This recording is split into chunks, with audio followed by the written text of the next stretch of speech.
მას ასე ავთვლინდეთ და გადავხედოთ იერუშალაიმს ახალი თვალებით. თქვენ ახლა ხედავთ დასავლეთის კედელს, კოტელ-მაარავის, სადაც ჩვენ მივდივართ ხოლმე სალოცავად და უკანა მხარეს რეკაზე ჩანს კიპათა სელა, ანუ ოქროს გუმბათიანი დღესდღეობით მუსულმანთა სალოცავი, რომელიც ოდესღაც ბეით-ამიგდაშის ნაწილი, უფრო სწორედ კი წმინდათა წმინდა იყო. რას გვიმალავენ ჩვენ ისტორიკოსები?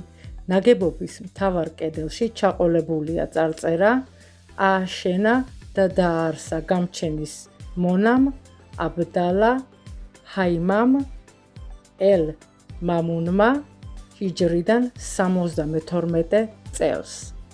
საქმე კი იმაშია, რომ ისტორიული ჩანაწერებიდან ვიცით, რომ ის ცხოვრობდა სულ ცოტა 100 წლის შემდეგ აი ამ თარიღისა, ანუ ჰიჯრიდან დაახლოებით 172 წლის შემდეგ. ეს წმინდა ტერიტორია წლების განმავლობაში გადადიოდა ქრისტიანებიდან მუსულმანებზე, მუსულმანებიდან ქრისტიანებს უბრუნდებოდა.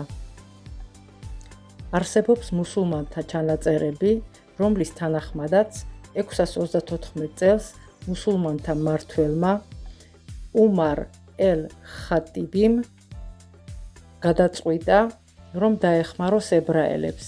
მას უყვარდა ებრაელები, მისმა დამ მიიღო გიური და ცოლად გაყვა რაბი ბუსტენაის. სიძე და ცოლის ძმა ახალი გეგმებით აპირებენ ბეით-ამიგდაშის აშენებას და რა თქმა უნდა ამისათვის საჭირო იყო ქოენები. 100 ქოენის ოჯახი ჩამოასახლეს იერუშალაიმში და დაიწყეს მშენებლობა და მართლაც ასეც მოხდა, მაგრამ აღარ დავიწყებ გაგრძელებას.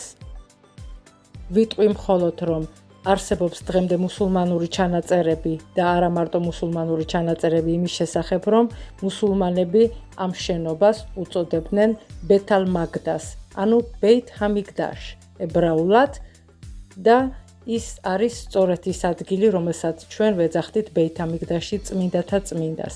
გამჩენის დახმარებით სულ მალე მაშიახი მობრძანდება, დავუმადლიანდებით ბეით-ამიგდაშის ჩამობრძანებას ზეციდან.